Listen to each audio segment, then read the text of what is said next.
Chères toutes, chers tous, merci du fond du cœur de suivre notre émission Vocation, la chaîne qui met en avant des métiers, mais surtout des professionnels passionnés et passionnants. Aujourd'hui, nous allons mettre en avant, vous l'avez compris, un personnage totalement atypique qui va illustrer le métier de la vocation divine. Thierry Lacomblaise. Thierry, reste pas devant la caméra, s'il te plaît. Personnage haut en couleur, qui est également TikToker. Nous sommes aujourd'hui dans l'église Saint-Jean-Baptiste de Pierrelet. Alors suivez-nous, restez nombreux et nombreuses à suivre cet épisode palpitant pour mettre en avant le métier divin de curé.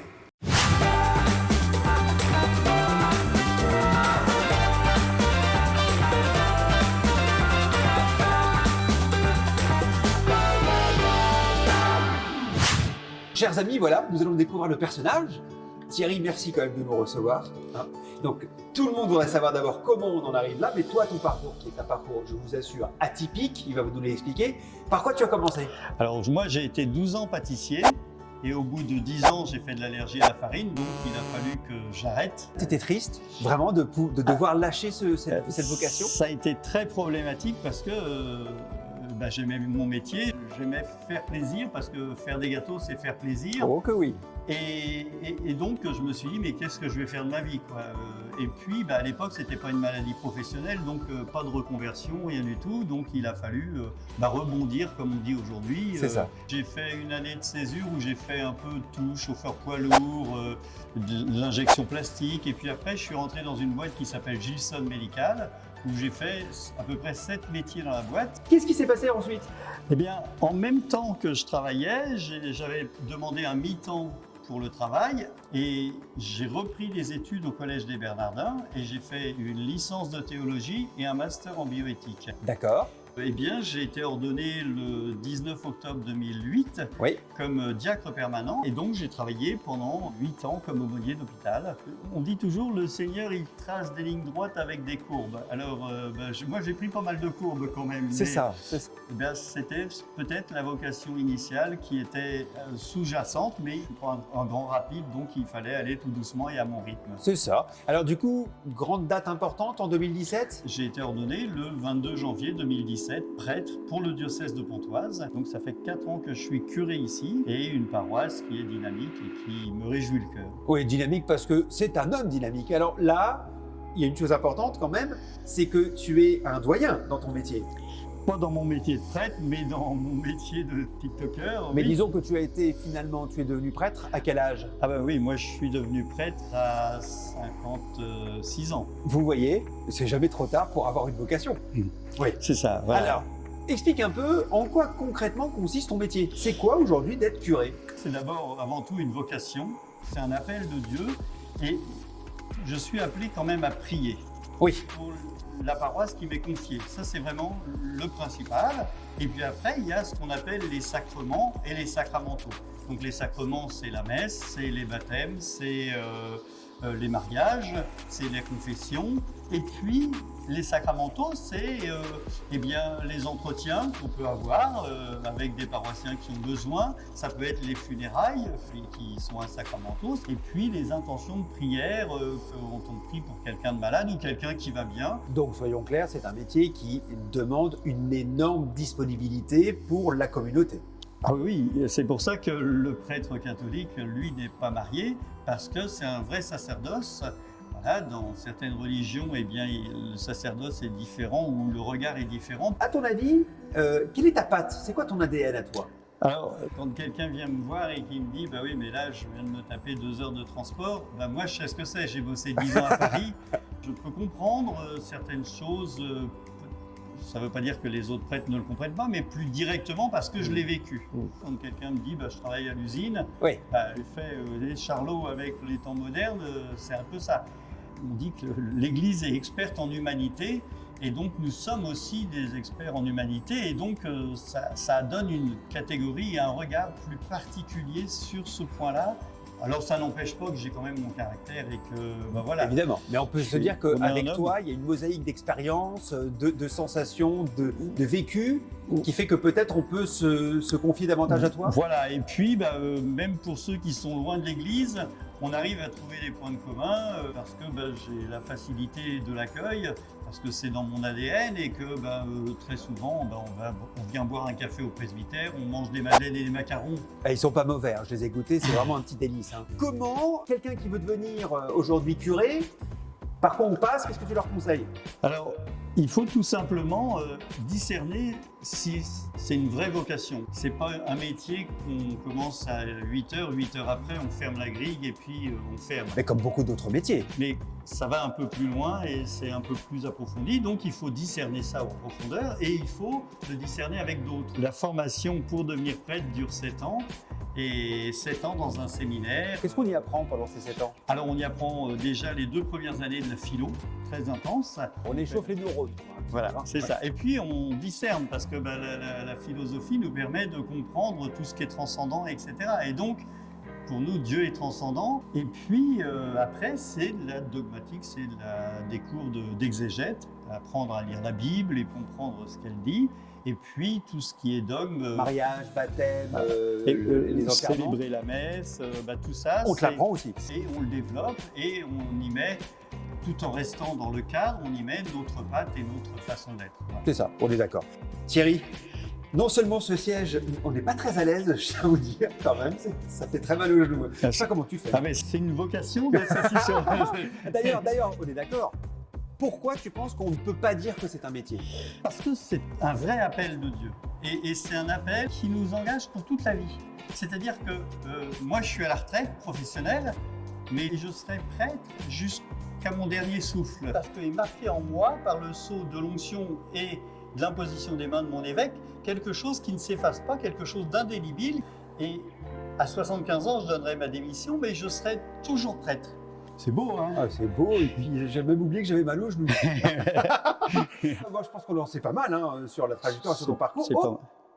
C'est le signal. Voilà. Ça veut dire qu'il faut qu'on passe à l'action. Il faut qu'on passe à l'action. Tu vas nous faire quoi? Alors, on va réciter l'Angélus et puis tu vas encenser l'église. Vous avez vu un peu la mission qu'il me confie. C'est parti, les amis. Maintenant, on va encenser. Je trouve que c'est très beau d'ailleurs quand on encense quelque chose. C'est les fumées qui montent vers le Seigneur comme nos prières qui montent vers Dieu. Voilà, tout est dit. C'est beau. Par contre, ça monte beaucoup. Hein. Oui, mais ça sent bon. Oui, c'est vrai que ça sent très très bon. Et puis, l'Angélus, c'est une prière que l'on prie 3 fois dans la journée. Alors ici, c'est 7h du matin, midi et 7h du soir. Père, Fils et Saint-Esprit, l'ange du Seigneur apporta l'annonce à Marie et elle conçut du Saint-Esprit. Voici la servante du Seigneur, qu'il me soit fait selon votre parole, au nom du Père et du Fils et du Saint-Esprit. Amen. Je dis Amen? Oui, tu peux dire Amen. Amen. Amen, ça veut dire que tu es d'accord avec ce que j'ai dit. Je suis toujours d'accord avec toi, Thierry, de toute façon. Bon, moi je suis en tout cas très honoré que tu m'aies permis d'avoir cette petite fonction. Tu le fais pas mal, ouais. J'ai un grand maître avec moi. Voilà, impeccable. Voilà, et on a un vitrail qui représente ce que tu es en train de faire, donc c'est merveilleux. Alors maintenant, on va passer à une autre action qui n'a strictement rien à voir, quelque chose de beaucoup plus technologique que l'encens. Voilà. C'est là où on va passer à la phase TikToker. Hein, bien qu'il y ait un lien, ça a quand même à voir avec ma vocation. Évidemment, évidemment. Mais c'est une autre phase. Le Thierry 2.0 TikToker, c'est parti. C'est parti. Mais Thierry, ça s'éteint comment? Ça s'éteint pas, on laisse fumer jusqu'au bout.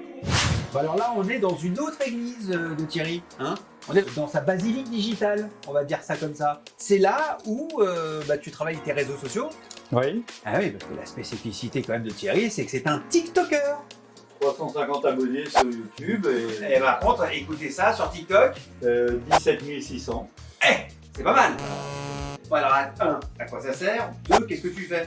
Alors, sur les 2 comptes, le but est de garder le contact. Alors, ça s'est mis en place avec le confinement. Ah bah oui.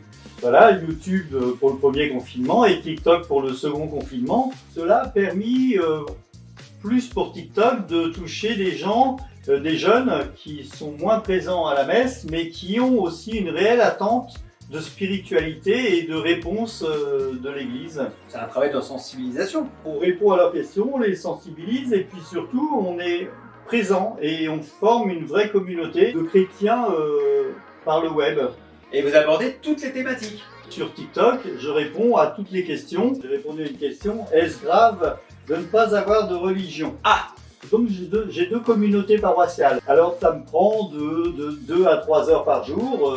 Quand Et même. par nuit, parce qu'il est insomniaque, hein, il nous l'a dit. Hein. Voilà, je bosse la nuit aussi, et puis les réseaux, et puis j'essaye de répondre à toutes les questions qui sont données, Ouais. avec le magistère de l'Église, plus la Bible, et puis ma foi. Alors c'est le moment où on va parler un peu sous-sous. Combien tu gagnes? Comment tu vis? Y a-t-il une enveloppe? Comment ça fonctionne? Alors, nous les prêtres du diocèse de Pontoise, eh bien, on est rémunérés par l'évêché. Sinon, un prêtre diocésain du diocèse de Pontoise, il touche entre 900 et 1000 euros. Mais, c'est la Voilà. suite qui est intéressante. Après, il y a le logement ici, le presbytère, on est logé. L'eau, le gaz et l'électricité, ça fait partie des avantages. Après, tu as des achats. Voilà, moi, l'ordinateur, les caméras, les spotlights, c'est moi qui les financé parce que ça n'a rien de ma mission première D'accord. que m'a confié l'évêque. Tout ce qui est ornement, mes habits, mes aubes, c'est moi qui les achète. C'est toi qui aussi. les achètes aussi. Alors normalement, il y en a dans les paroisses. Mais moi, j'ai les miennes et parce que c'est une histoire de goût. Combien ça coûte? Une chasuble, ça peut coûter aux alentours de 700-800 euros. Ah quand même. Bon, j'aimerais bien qu'on aborde autre chose, c'est les hiérarchies. Parce que là, on est prêtre. C'est quoi Alors, les autres étapes? Dans l'ordination, il y a 3 niveaux. Il y a le diacre, le prêtre et l'évêque. Est-ce que tu sais combien à peu près touche un évêque? À peu près la même chose qu'un prêtre. Mais non, c'est pas possible. Ah, si, c'est à peu près la même chose. Mais est-ce qu'il a des avantages? Parce que... L'évêque, il a la cathédrale de Pontoise, c'est là où il y a sa cathèdre, son siège, mais il est l'évêque du diocèse de Pontoise, c'est le lieu, mais il habite l'évêché. Et c'est pareil dans tous les pays du monde. Et c'est pareil dans tous les pays du monde. Alors, il y a des évêques qui aiment peut-être un peu plus le bling-bling, mais ça, voilà, ça arrive. Aux États-Unis, on en voit quelques-uns. Voilà. Alors après évêque, il y a cardinal. Les cardinaux, c'est une nomination. Donc, ils sont censés aider le pape à gérer la curie romaine et l'église mondiale, qui est l'église de Rome. Merci Thierry. Hein. De rien, c'était un plaisir. Je me désinfecte un petit peu les mains quand même. Ouais, sauf que ça, c'est de l'eau bénite, faut savoir lire. Ah. Le désinfectant est juste là. Bon, j'ai de l'eau bénite sur les mains, hein, ça désinfecte quand même. Alors là, on s'approche, vous le savez tous, mes petits amis, on s'approche de la fin. Ouais. Mais est-ce que, s'il te plaît, j'ai toujours aimé Don Camillo. Oui, il n'y a pas de problème, tu pourras sonner les cloches. Je vais sonner les cloches en conclusion. Je te suis. Eh bien, on y va. Bon, alors là, je suis déçu. Thierry, c'est une grande déception. Il n'y a pas la corde. Je m'attendais à être dans un clocher avec une corde, pouvoir tirer, bah pas du tout. Voici finalement la corde pour la cloche en gros. C'est bien ça? C'est ça, c'est ça. Alors il y a un programme, mais là on va teinter. Cloche. Pourquoi tu me regardes quand je parle de cloche? Et teinte. Tu peux appuyer sur teinte si tu veux. Si on appuie trop, tous les paroissiens ils vont arriver. Hein. Ils vont croire qu'il y a la messe. Mais moi je les accueille. Je suis ton assistant. Écoutez, c'est super. Oh, génial. Bon, en tout cas, ça sonne la fin de l'émission. Merci à tous de nous suivre. Merci vraiment à toi Thierry. De rien, c'était un plaisir et puis bienvenue dans toutes les églises de France. Alors chers amis, rassurez-vous, on s'adresse à tout le monde, à toutes les confessions. Aujourd'hui, on a vu le prêtre. Oui. De la chaire de l'Église catholique. Nous irons voir évidemment imam, rabbin et pourquoi pas d'autres religions. Merci infiniment à tous. Continuez à vous abonner à notre chaîne, la chaîne qui met en avant des professionnels passionnés et Passionnant. oh,